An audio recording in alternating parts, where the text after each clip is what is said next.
बिस्मिल्लाहिर्रहमानिर्रहीम। Environmental chemistry के पहले लेक्चर में हमने पॉल्यूटेंट्स के बारे में पढ़ा था। वो पॉल्यूटेंट्स जो ईयर को पॉल्यूट करते हैं वो कौन कौन से हैं? Carbon monoxide, dioxide, NOx, socks,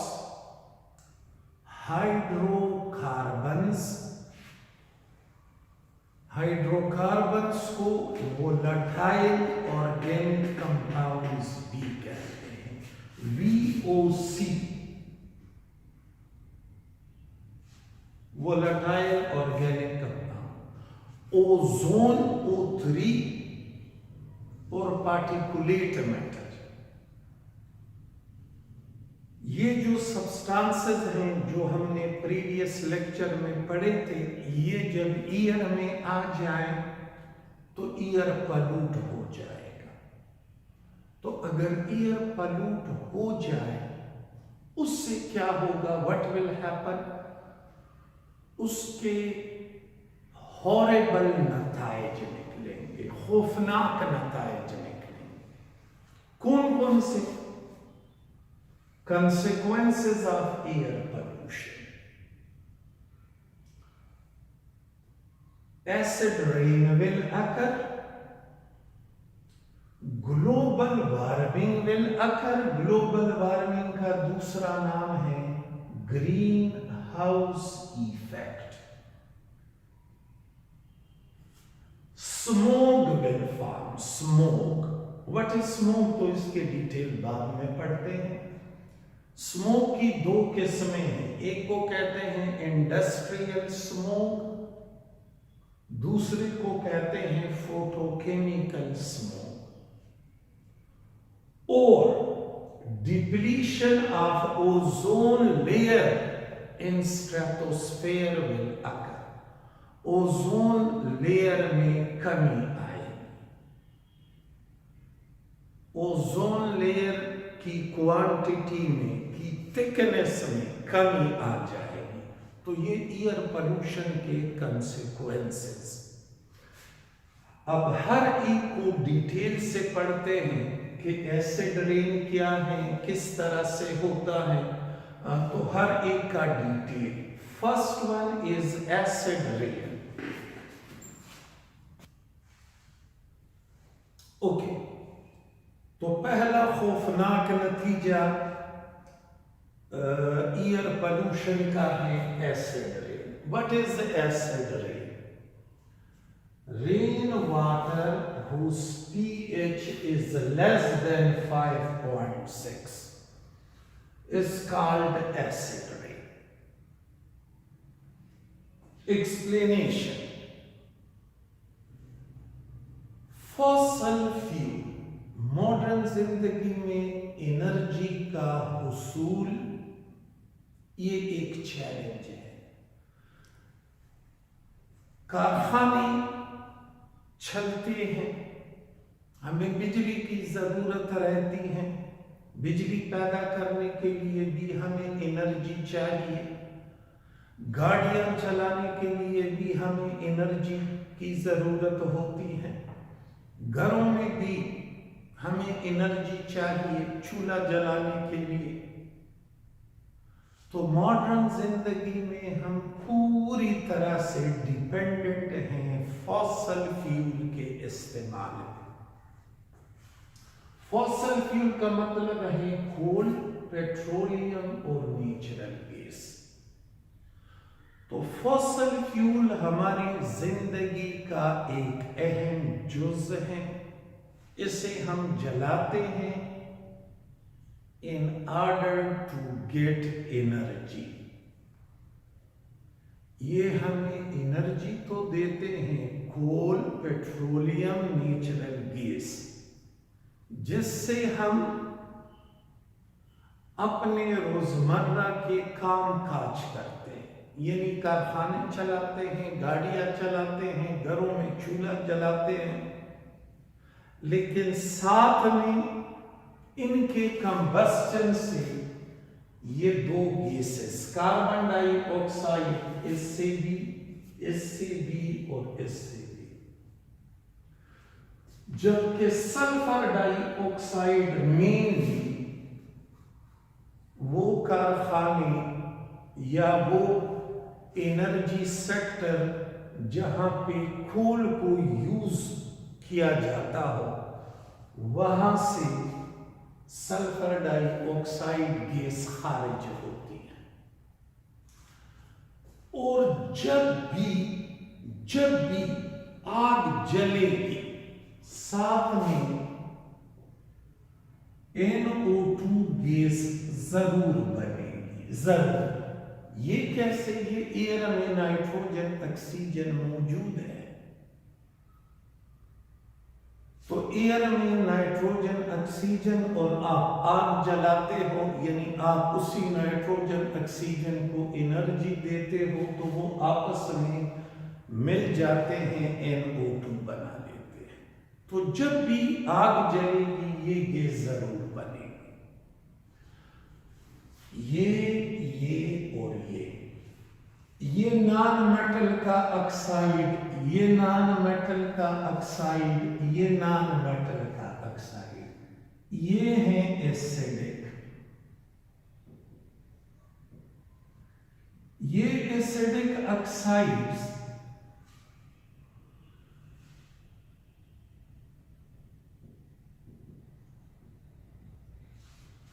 air में शामिल हो जाते हैं, और जब बारिश होगी तो ये बारिश के पानी में डिसॉल्व होंगी, CO2 डिसॉल्व होगा, कार्बोनिक एसिड बनाएगा, H2O यानी बारिश के पानी में SO2 ऑक्सीजन की मौजूदगी में डिसॉल्व होके H2SO4 बनाएगा।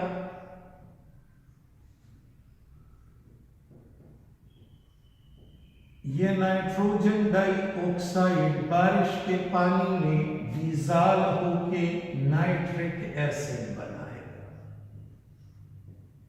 ये ऑक्सी एसिड्स कहलाते हैं।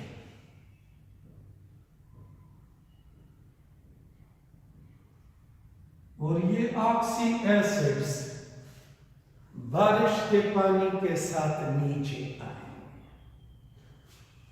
ये और ये दोनों स्ट्रॉन्ग एसिड्स हैं, तो ये बारिश के पानी का pH जो पहले से 5.6 होता है, इसे मजीद कम करेगा और बारिश कहलाएगा एसिड रेन। अच्छा, जब ये एसिड बारिश में नीचे आएंगे तो ये डायरेक्टली अगर हमारे ऊपर पड़ जाए, हमारे स्किन को, हमारे बालों को, हमारे कपड़ों को ये डैमेज करे। इसके अलावा इमारतें, बिल्डिंग के एक्सटीरियर को ये डैमेज करते हैं। ये मेटल के बने हुए स्टैचूज, मार्बल के बने हुए स्टैचूज डिस्ट्रॉय करते हैं, उसे साइज में डिक्रीज करते हैं। यानी आपने अपने घर का दरवाजा खूबसूरत बनाया होगा, लेकिन जब उस पे ये एसिड रेन पड़ेगा तो उसका साइज कम होता जाएगा, उसे जल्दी जंग लग जाएगा, खत्म हो जाएगा। ये तो मटेरियल के लिए इसका डैमेज इफेक्ट। अच्छा, ये बारिश जब नीचे जमीन पे पड़ेगी तो ये जमीन की जरखेजी को खा जाता है, खत्म करता है। यानी ये फर्टाइल लैंड को, जरखेज जमीन को बंजर बना देगा। ये फर्ज करिए एग्रीकल्चर लैंड है,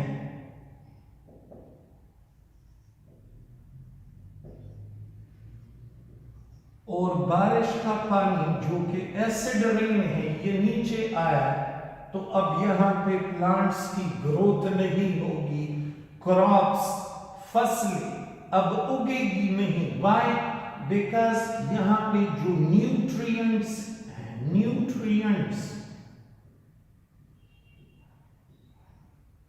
ये अब इस एसिड में ज्यादा सॉल्युबल है, तो ये प्लांट्स को ग़िज़ा नहीं मिलेगी। अच्छा, ये एसिड रेन अपने अंदर कॉपर को, मरकरी को और लेड को डिसॉल्व करेंगे। ये तीनों टॉक्सिक मेटल्स हैं, लीथल है, लीथल। बारिश का एसिड रेन इन तीनों मेटल्स को अपने अंदर डिसॉल्व करेंगे, और ये बारिश का पानी जिसमें ये हैवी मेटल्स मौजूद होंगे, ये चले जाएंगे समंदर में, और समंदर में ये हैवी, समंदर में होंगे फिश। ये हैवी मेटल समंदर के पानी से फिश के अंदर, और इसी फिश को जब फिर ह्यूमन खा लेते हैं तो ये उनके पेट में चले आएंगे, और ये हैवी मेटल्स गुर्दों को नाकारा करते हैं, यानी रीनल फेलियर काज करते हैं, स्किन के कलर को उड़ा देते हैं। इसके अलावा लीवर सीरोसिस के लिए रिस्पॉन्सिबल है। तो एसिड रेन एक बहुत ही होलनाक नतीजा है जो कि एयर पोल्यूशन की वजह से होता है, और इसके लिए 3 गैसेस रिस्पॉन्सिबल है: कार्बन डाइऑक्साइड, सल्फर डाइऑक्साइड और NO2 नाइट्रोजन डाइऑक्साइड। ये पहले 2 यानी कार्बन डाइऑक्साइड और सल्फर डाइऑक्साइड, ये फॉसिल फ्यूल के जलाने से बनते हैं, और NO2 जब भी, वो बात मैंने शुरू में आपको बताई कि जब भी आप आग को जलाओगे, जब भी आप आग जलाओगे NO2 गैस जरूर बनेगी। अच्छा, एयर पोल्यूशन का दूसरा खौफनाक नतीजा जो निकलता है वो है ग्लोबल वार्मिंग या ग्रीन हाउस इफेक्ट। इसे हम यूं डिफाइन करते हैं: it increase in the Earth's average temperature। Globe के टेम्परेचर में इंक्रीज आना, इजाफा होना, जमीन के टेम्परेचर में इजाफा किस वजह से? Due to trapping of radiant energy. Radiant energy means solar energy. Radiation, trapping of radiant energy, radiation trap हो जाते हैं। कौन उसे ट्रैप करता है? गैसेस। कौन सी गैसेस? ये कार्बन डाइऑक्साइड, मॉइस्चर, मीथेन यानी हाइड्रोकार्बन, और क्लोरोफ्लोरोकार्बन्स, CFCs, क्लोरोफ्लोरोकार्बन्स। ये गैसेस कहां पे होते हैं? ये एयर में होते हैं। तो ग्लोबल वार्मिंग को हम यूं डिफाइन करते हैं: it is increase in the earth's average temperature due to trapping. Trap का मतलब है पकड़ना। Due to trapping of radiant energy by gases present in air. देखें, बैकग्राउंड को, दिस इज सन,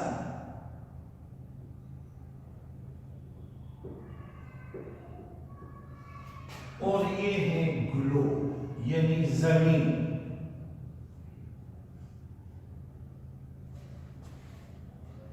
ये एटमॉस्फेयर, इसमें गैसेस हैं, कार्बन डाइऑक्साइड, ढेर सारी गैसेस, पर हम सिर्फ इन गैसेस को ग्रीन हाउस गैसेस कहते हैं, ग्रीन हाउस गैसेस।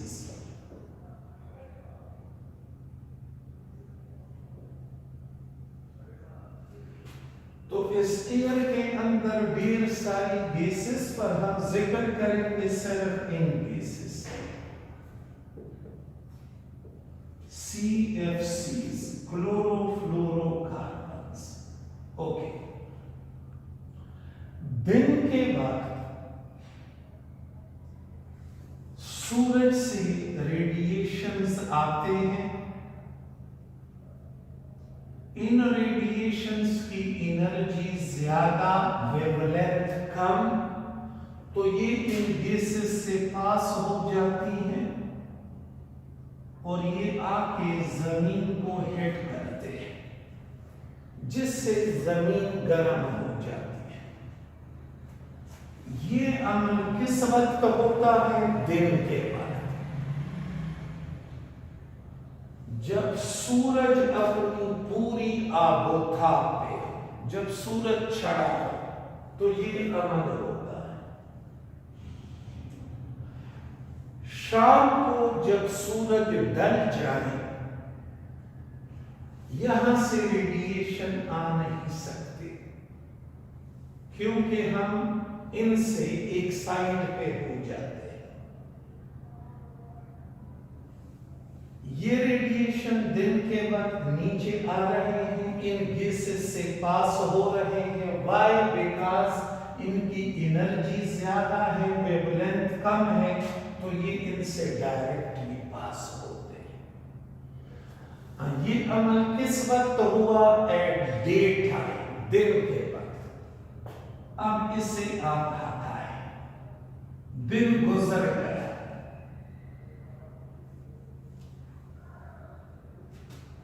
जब सूरज ढल जाए तो जमीन से फिर रेडिएशन निकलते हैं। इन रेडिएशन को IR रेडिएशन कहते हैं, इंफ्रारेड।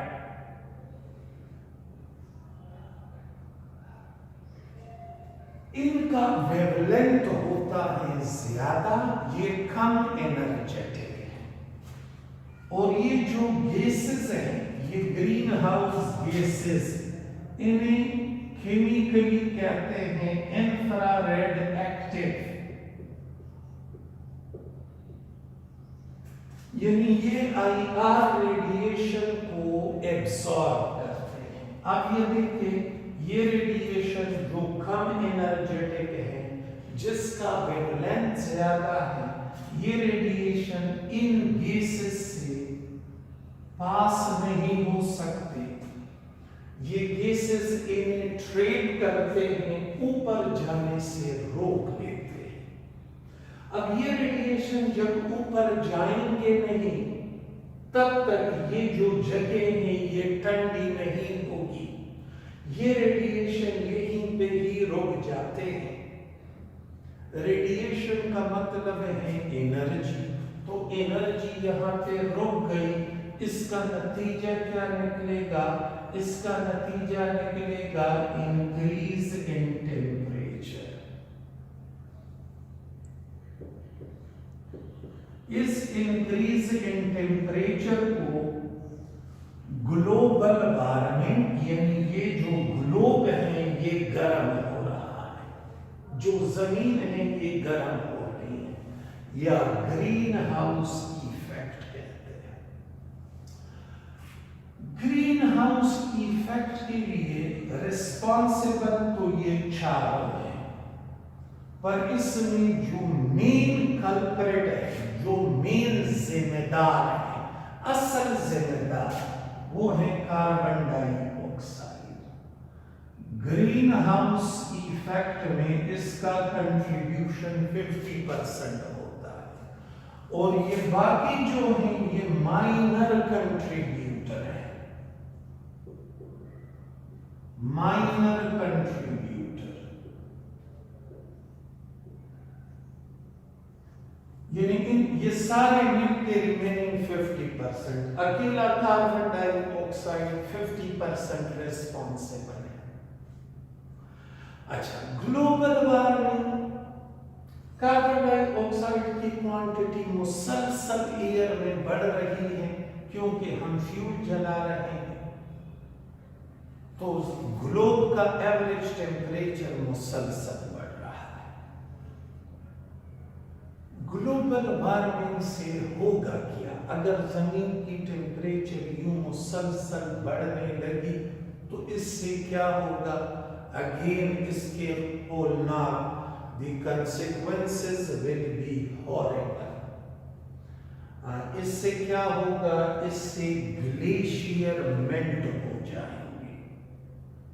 जब जमीन का टेम्परेचर बढ़ने लगे तो ग्लेशियर मेल्ट हो जाएंगे, सी लेवल दुनिया भर में समंदर का पानी ऊपर चढ़ जाएगा और ढेर सारे मुल्क और शहर समंदर बुर्द हो जाएंगे, समंदर में दब जाएंगे, गायब हो जाएंगे। तो ये एक बहुत ही खौफनाक नतीजा है। दूसरा होलनाक नतीजा क्या होगा? क्लाइमेटिक चेंजेस प्रिडिक्ट करवाने इम्पॉसिबल हो जाएंगे। यानी बारिश कब होगी इसके बारे में कबल अज़ वक्त हम कुछ नहीं बता सकते। आजकल तो प्रिडिक्शन होती है 1 महीने पहले से कि इस तारीख को 2 दिन या 3 दिन या 4 दिन बारिश होगी, लेकिन जब जमीन का टेम्परेचर यूं मुसलसल बढ़ने लगे तो फिर क्लाइमेटिक चेंज को प्रिडिक्ट करवाना ये इम्पॉसिबल हो। तूफानी हवाएं चलेगी, सैलाब आएंगे, ये ग्रीन हाउस इफेक्ट के हॉरिबल कंसेक्वेंसेस। अच्छा, इसे ग्रीन हाउस इफेक्ट क्यों कहते हैं? Why not blue house effect और येलो हाउस इफेक्ट और red house effect? Why green house effect? तो देखो, वो इलाके जहां पे साल के 12 महीने बर्फ पड़ी रहती है, यानी ये पहाड़ है और इस पहाड़ में बर्फ की सफेद चादर ओढ़ रखी है, क्या यहाँ पे सब्जा उगाना यानी फसलें उगाना मुमकिन है? नो, टेम्परेचर बहुत ज्यादा कम है, लेकिन यहाँ पे भी हम सब्जा उगा सकते हैं। एक खास किस्म का घर, अगर हम ये बात ज़हन में रखें कि ये बैरूनी जगह जितनी भी हैं, it will look white because of ice. इसने सफेद चादर ओढ़ रखी है तो ये बैरूनी जगह बिल्कुल सफेद है। अगर हम एक खास किस्म का के शीशे से घर बना लें, इस शीशे में वही खूबी होती है जो कि इन ग्रीन हाउस गैसेस में है। इससे रेडिएशन तो अंदर आ सकते हैं पर फिर बाहर नहीं जा सकते। अंदर रेडिएशन आएंगे दिन के बाद और ये रेडिएशन अंदर ट्रैप होंगे, फिर ये रेडिएशन यहां से बाहर निकल नहीं सकते। तो इस घर का टेम्परेचर इस एनवायरनमेंट के मुकाबले में ज्यादा है, यानी ये घर अंदर से गर्म है। अब ये जगह गर्म है तो क्या अब हम अंदर सब्जा उगा सकते हैं? बिल्कुल। तो ये अंदर से कैसे नजर आएगा? It will look what? Green from interior, hence the name green house effect is given. ये अंदर से ग्रीन नजर आता है और इसका ये जो बैकग्राउंड है ये वाइट है। यही वजह है कि ये जो ग्लोबल वार्मिंग है इसे ग्रीन हाउस इफेक्ट